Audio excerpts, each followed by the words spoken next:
Hello, good morning friends. Welcome back to my channel my creations में मैं लता आप लोगों का ढेर सारा स्वागत करती हूँ। तो फ्रेंड्स, आज की वीडियो बेस्ड है एक कमेंट के ऊपर।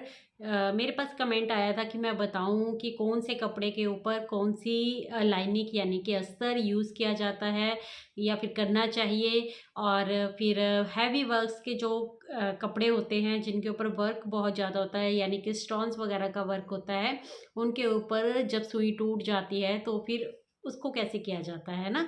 हैवी वर्क के ऊपर कौन सी सुई यूज़ की जाती है। तो साथ ही में मैं आपको ये भी बताऊंगी कि कौन सी नीडल है जो किस कपड़े पे यूज़ की जाती है, कौन से अस्तर किस फैब्रिक के ऊपर यूज़ करना चाहिए। तो स्टेप बाय स्टेप मैं सारी चीज़ों को क्लियर करने की कोशिश करती हूँ। तो चलिए वीडियो में आगे बढ़ते हैं और जानते हैं सबसे पहला पॉइंट कि कौन से कपड़े के ऊपर कौन सा अस्तर है यानी कि लाइनिंग है वो यूज़ करनी चाहिए हमें।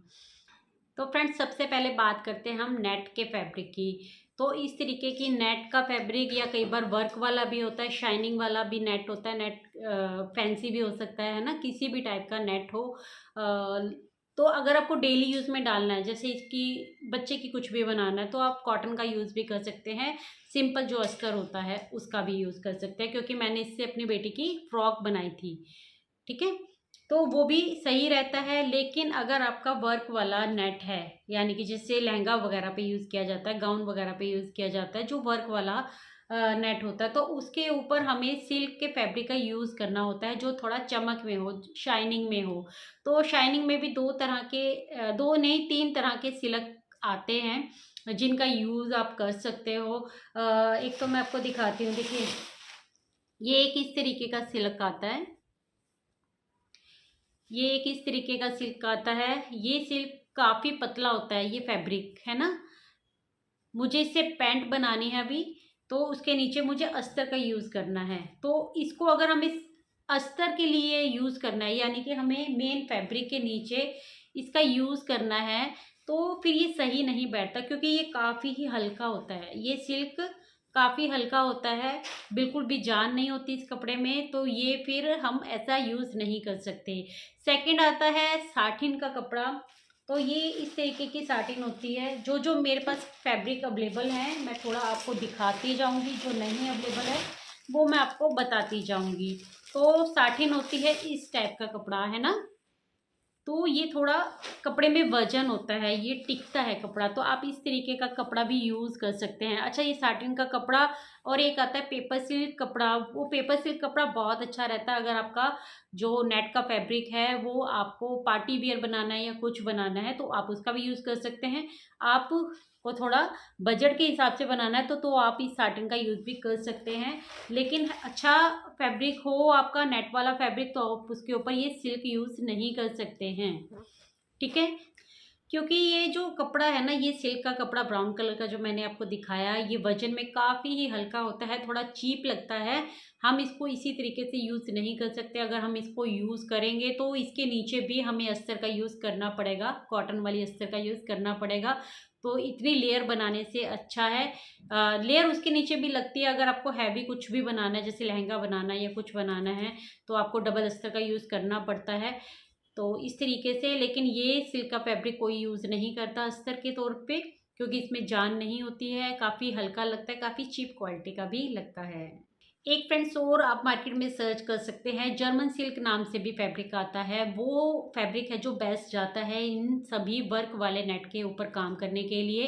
तो आप जब भी किसी शॉप पे जाते हैं तो आप पेपर सिल्क, जर्मन सिल्क बोल के भी ले सकते हैं। जर्मन सिल्क सबसे बेस्ट है अगर आपको इस तरीके से नेट वाले फैब्रिक का यूज़ करना है जिसमें आपको अस्तर लगाना है बढ़िया वाला। आप अपनी ड्रेस बना रहे हैं या फिर कस्टमर की डिमांड है अच्छी से अच्छी ड्रेस बनाने की, तो आप जर्मन सिल्क के ऊपर जा सकते हैं।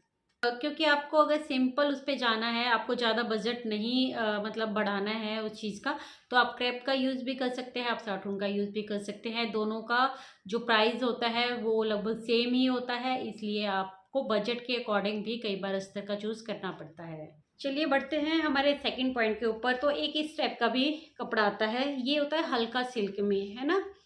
तो इसके नीचे क्योंकि ये हमें कुर्ती का फैब्रिक है, तो इस तरीके के कपड़े के ऊपर हमें कॉटन की ही लाइनिंग या अस्तर लगाना चाहिए, क्योंकि ये हमें डेली यूज़ में डालना होता है। डेली भी ना डालना हो, कभी भी डालना हो, कोई ओकेजनली भी आप डाल रहे हो तो कंफर्ट का भी ध्यान रखना है आपको। तो इस तरीके के कपड़े के ऊपर आप कभी भी सिल्क वाला मतलब आप अस्तर नहीं लगा सकते, आपको कॉटन के अस्तर के ऊपर ही जाना होगा। कॉटन के अस्तर भी 2 टाइप के आते हैं, देखिए एक थोड़ा मोटा आता है और एक थोड़ा और अच्छे में आता है, 3 टाइप के भी आते हैं। तो आप अपने देखिए बजट के अकॉर्डिंग जा सकते हैं, आप कस्टमर का बना रहे हैं, अपना बना रहे हैं, तो उस तरीके से भी देख सकते हैं। लेकिन कपड़ा अगर अच्छा है तो आप थोड़ा अच्छा अस्तर लगाइए, है ना? कपड़ा ठीक-ठाक है तो आप ठीक-ठाक अस्तर के ऊपर भी जा सकते हैं। 40 रुपए मीटर वाला अस्तर भी आता है और 50 और 60 वाला भी आता है, 80 वाला भी आता है। मेरे यहाँ पर एक जगह 30 वाला अस्तर भी मिलता है, जिसको मैं कई बार यूज़ करती हूँ ब्लाउज़ वगैरह के ऊपर, क्योंकि ब्लाउज़ की फिनिशिंग जो होती है ना वो खड़ा-खड़ा कपड़ा रहता है और ब्लाउज़ में इस थोड़ा लो मटेरियल का फैब्रिक भी यानी कि अस्तर भी चल जाता है। लेकिन आपको कुर्ती वगैरह पे यूज़ करना है, पैंट पे भी यूज़ करना है, तो आपको थोड़ा अच्छा अस्तर लेना चाहिए। अच्छा, एक इस टाइप का भी कपड़ा होता है। अच्छा देखिए, ये जो लाइनिंग होती है, हमें जो सूट इस तरीके के आते हैं हमारे, ये लाइट है ना? लेकिन ये वर्क वाला है इस तरीके से। तो लाइट है लेकिन ये इतना भी ट्रांसपेरेंट नहीं है ना? बहुत ज़्यादा ट्रांसपेरेंट नहीं है, शाइनिंग भी है इसमें और मिक्स है ये थोड़ा। लेकिन इस तरीके के जब भी आप बनाते हैं या आप अपना भी बना रहे हैं या आप कस्टमर का भी बना रहे हैं, तो आप कस्टमर को एक बार सुजेशन ज़रूर दीजिए कि वो इसके ऊपर अस्तर लगवाए, इसकी पैंट के ऊपर भी अस्तर लगवाए और इसके ऊपर भी। तो उसकी जो फिनिशिंग आती है वो एक अदर लेवल की होती है। लेकिन अगर आप इसको बिना उसके अस्तर के बनाएंगे ना, तो इसमें वो फिनिशिंग नहीं आएगी जो अस्तर लगने के बाद आती है। तो आप अपना सुजेशन ज़रूर दीजिए कस्टमर को कि आप अगर इसके ऊपर लगाएंगे तो ये आपका अच्छा बनेगा सूट, है ना? और अगर नहीं लगवाएंगे तो ऐसे ही ढीला ढाला सा कपड़ा लगता है। तो कॉटन के सूट्स पे भी आजकल तो हर एक कोई अस्तर लगवाना पसंद करता है। अभी आगे विंटर आ रही है, विंटर के सूटों पर भी अस्तर लगाकर ही बनाना चाहिए। अगर आप फिनिशिंग के ऊपर जाना चाहते हैं तो आप अस्तर ज़रूर से लगाइए, उसके ऊपर भी कॉटन का अस्तर ही विंटर के हर एक सूट के ऊपर लगता है। हाँ, वेलवेट का, चलिए वेलवेट की बात आई है तो मैं वेलवेट का कपड़ा दिखाते हुए ही आपको समझाने की कोशिश करती हूँ। मैंने आज काफ़ी सारे कपड़े हैं जो वीडियो के लिए निकाल के रखे हैं। अच्छा, ये मेरे पास एक वेलवेट का कपड़ा है, इसमें एक स्लीन भी आती है जो थोड़ी ही ढीली होती है और इससे भी अच्छे वाला वेलवेट भी आता है। और ये ठीक ठाक है, ये बिल्कुल ऐसे लो मटेरियल भी नहीं है और बिल्कुल मतलब हाई भी नहीं है और लो भी नहीं है। तो इसका मैं यूज़ करने वाली हूँ, बहुत ही जल्दी इससे कुछ ना कुछ मैं बनाने वाली हूँ और आपके साथ शेयर भी करूँगी। अच्छा, इस तरीके के जो कपड़े होते हैं वेलवेट के, विंटर में ये बहुत ज़्यादा अच्छे लगते हैं और सिंपल से, क्योंकि इसमें शाइनिंग होती है, बहुत अच्छा लुक देते हैं ये आपको। तो इसके ऊपर हमें फ्यूजिंग का, लाइक्रा का यूज़ करना चाहिए। फ्यूजिंग और लाइक्रा में कोई डिफरेंस नहीं है। आपका ये क्वेश्चन भी आ सकता है मेरे सामने कि लाइक्रा या फ्यूजिंग हम कौन सा यूज़ करें। तो आप अगर सर्च भी करोगे ना, ऑनलाइन भी सर्च करोगे, तो लाइक्रा फ्यूजिंग सब सेम सेम आता है, कुछ खास फ़र्क उसमें नहीं होता है। तो वो आप प्रेस के साथ चिपका कर इसके ऊपर लगाइए और देन उसके बाद अस्तर भी लगाइए। अगर आप कुछ अच्छा बेहतर अपना ड्रेस बनाने वाले हो, या फिर आप लाइक्रा लगाकर भी सिर्फ इसको बना सकते हैं। और अगर आप कस्टमर का बना रहे हैं और कस्टमर आपको मतलब कई बार होता है ना, कस्टमर बजट से ऊपर नहीं जाना चाहता अपना, उनको ऐसा लगता है कि इतने का तो हमारा सूट नहीं है जितने का मतलब आपने खर्चा बता दिया। तो सुजेशन देना, अपनी बात रखना आपका हक है, आपका काम है ना? तो ये आपको ज़रूर से करना चाहिए। आपको बताना ज़रूर है ना? कि कि आप फ्यूजिंग लाइक्रा का यूज़ करेंगे तो इसमें ये आएगी। आप अपनी कोई ड्रेस भी अपने पास बना के रख सकते हैं ताकि आप कस्टमर को और अच्छे से डिफ़ाइन कर पाएँ, ताकि उनको भी अच्छे से समझ में आए। ब्लाउज़ वगैरह अगर आप इस तरीके के फैब्रिक से बना रहे हैं ना, तो ज़रूर से आप लाइक्रा का यूज़ कीजिए, देन अस्तर भी लगाइए। आप खुद देखेंगे कि आप इस तरीके से ब्लाउज़ बना के देख लीजिए और लगाकर फिर बना के देख लीजिए, फिनिशिंग आप खुद देखेंगे, डिफरेंस आपको खुद ब खुद समझ में आ जाएगा। बाकी ऐसा नहीं है कि आप इसको अस्तर के साथ नहीं बना सकते हैं, आप कॉटन का अस्तर इसके साथ डेफिनेटली यूज़ कर सकते हैं। बट फिर वो कॉटन का अस्तर ना आप कमर से नीचे मतलब ना लेकर जाएं, जहाँ पर हम अपनी पैंट बांधते हैं ना बस वहीं तक रहने दें, क्योंकि अगर सेम फैब्रिक आपका नीचे वाला भी है ना, सेम ही फैब्रिक है, तो फिर वो ऊपर से खड़ा होने लग जाता है कपड़ा, है ना, मतलब चिपकने लग जाता है उसके साथ, तो वो देखने में बिल्कुल अच्छा नहीं लगता, भद्दा लगता है। तो इसीलिए मैं सुजेस्ट करूँगी कि अगर सेम कपड़ा आपका पैंट का भी है तो आप कॉटन की जो लाइनिंग है, मतलब कॉटन का अस्तर है, वो ना यूज़ करें। अगर यूज़ कर रहे हैं तो उसको कमर तक ही रहने दीजिए। और दूसरा ये कि आप लाइक्रा का ही यूज़ कीजिए, तो आप बहुत अच्छा डिफरेंस आपको खुद ही समझ में आ जाएगा। और दूसरी बात ये कि अगर कस्टमर ये नहीं करवाना चाहता है तो आप इसको ऐसे भी सिल सकते हैं, ऐसी बात नहीं कि ऐसे नहीं सिला जाता, ऐसे भी सिल सकते हैं। बट आपका काम है अपने कस्टमर को सारी बातें अच्छे से सामने रखना। देखिए फ्रेंड्स, अच्छा टेलर वही होता है जो अपने कस्टमर के सामने अपनी सारी चीज़ें रख के चलता है, ताकि कोई भी डाउट का मतलब चांस ही ना रह जाए, कोई भी कंफ्यूजन ना रहे, ताकि कस्टमर बाद में आपसे ये ना कहे कि आप ये चीज़ मुझे बता सकते थे बट आपने मुझे नहीं बताई, अगर आप मुझे बताते तो मैं इस ड्रेस को ऐसे बना लेती। तो इस तरीके से कंफ्यूजन नहीं होना चाहिए, सारी बातें आप अपने कस्टमर के सामने खोल के रखिए। फिर क्या करवाना है क्या नहीं करवाना है वो उनका मतलब कॉल है, वो देखें। और जब उनका डिसीजन है उसके अकॉर्डिंग आप ड्रेस बना रहे हैं, तो उसके बाद जैसा भी ड्रेस बने वो उनकी जिम्मेदारी है, आपकी जिम्मेदारी बिल्कुल नहीं है। इसके बाद बात करते हैं हम रेयॉन फैब्रिक की। तो रेयॉन फैब्रिक क्या है ना कि वो सिकुड़ता है, धोने के बाद वो सिकुड़ेगा ही सिकुड़ेगा।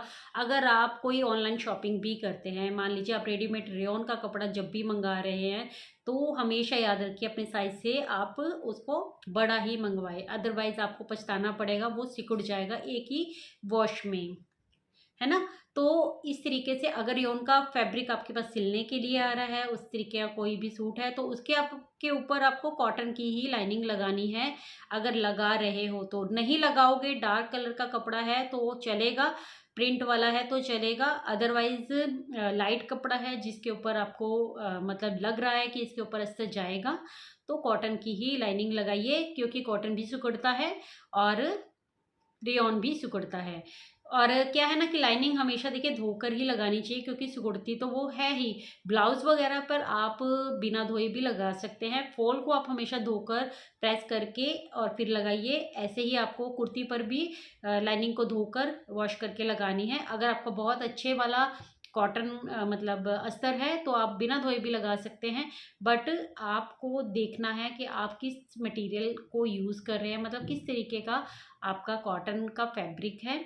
अगर वो सिकुड़ता है, जहाँ से देखिए जब कोई टेलर काम करता है ना, तो वो जहाँ से भी अपना माल खरीदता है, जहाँ से भी फैब्रिक खरीदता है, तो उसको धीरे धीरे नॉलेज होने लगती ही है।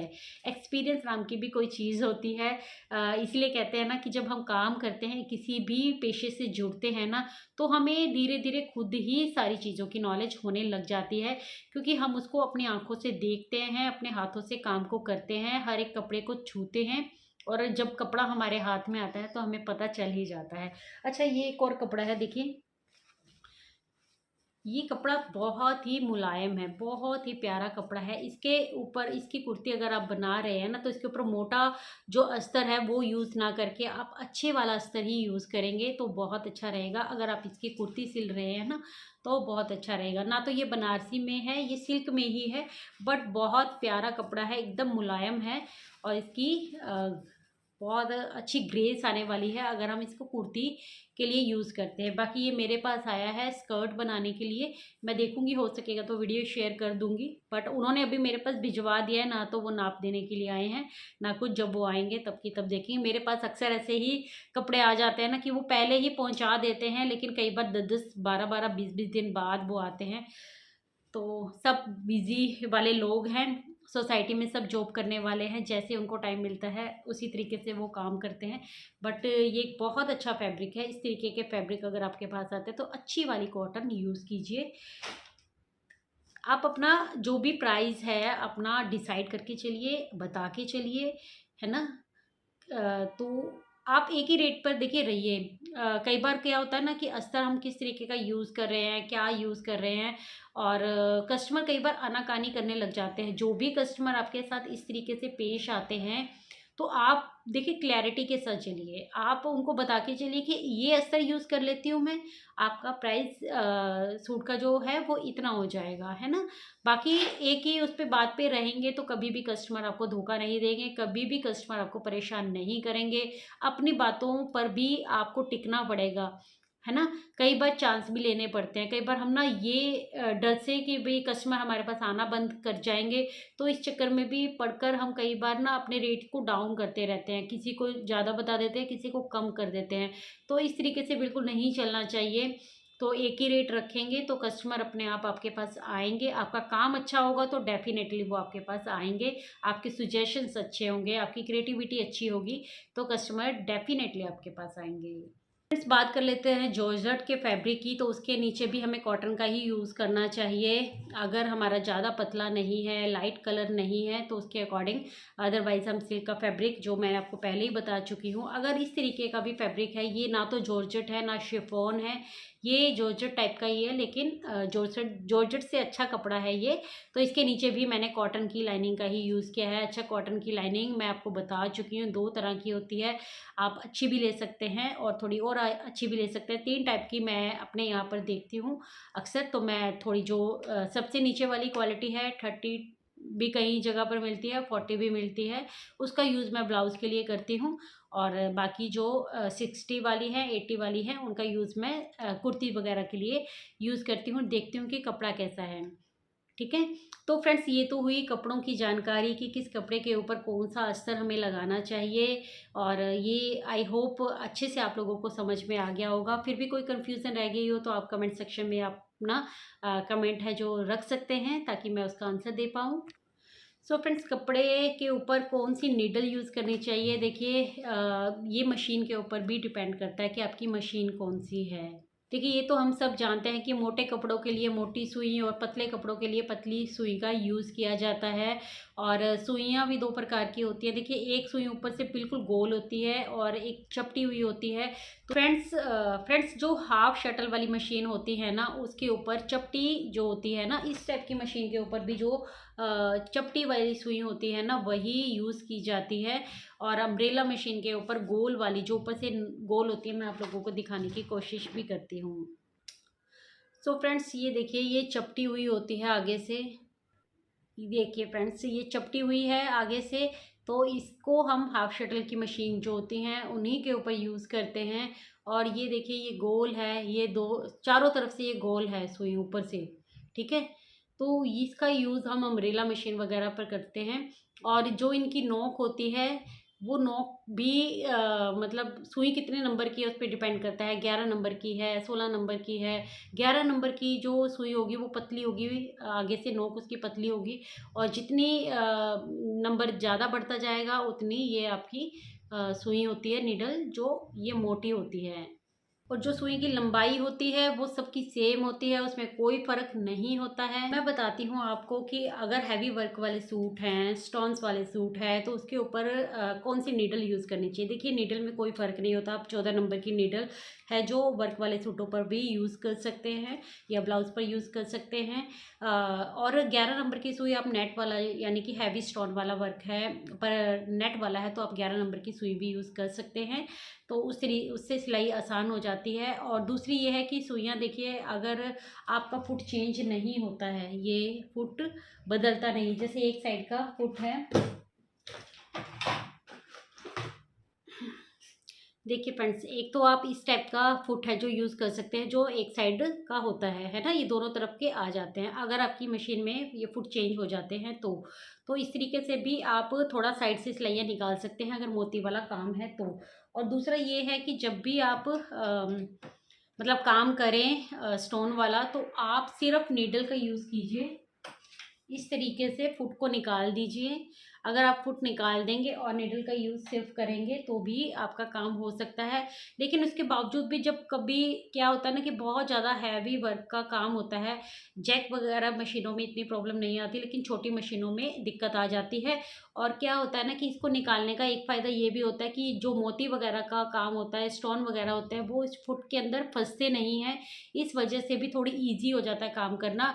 बाकी कई बार होता भी है कि 1-2 सुइयाँ हैं जो हमारी टूट भी जाती हैं, तो हैवी वर्क में इस तरीके की प्रॉब्लम थोड़ी बहुत फेस करनी पड़ जाती है। लेकिन हाँ, काम आसान हो जाता है अगर आप फुट निकाल कर फिर सिलाई करेंगे। सिर्फ सुई लगी रहने दीजिए, नीडल लगी रहने दीजिए और इसी तरीके से सिलाई कीजिए और फुट को निकाल सकते हैं या फिर एक सिंगल फुट का भी यूज़ कर सकते हैं, जो मैंने अभी आपको दिखाया है। इस तरीके का फुट भी आप यूज़ कर सकते हैं, जिसका हम जिप वगैरह लगाने के लिए भी यूज़ करते हैं। इसका हम जेब वगैरह निकाल लगाने के लिए भी यूज़ कर सकते हैं। आपकी अगर दूसरी मशीन है तो भी आप पेचकस के ही सहायता से इनपुट को अलग कर सकते हैं। इस मशीन में इजी होता है, हमने बस आराम से फुट है जो हमारा निकल जाता है।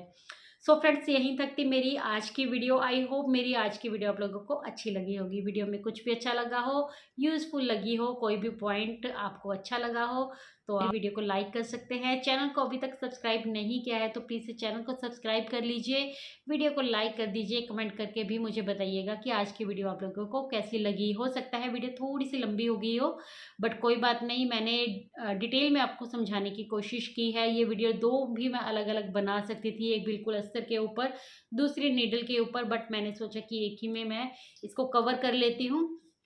सो फ्रेंड्स, अगर वीडियो अच्छी लगी हो तो लाइक जरूर से करके जाइएगा। वीडियो को हाइप बिल्कुल जरूर दीजिए मेरी, ताकि आपका सपोर्ट मुझे मिल सके। मैं मिलती हूँ कल एक न्यू वीडियो के साथ, तब तक के लिए take care, bye bye, thanks for watching guys.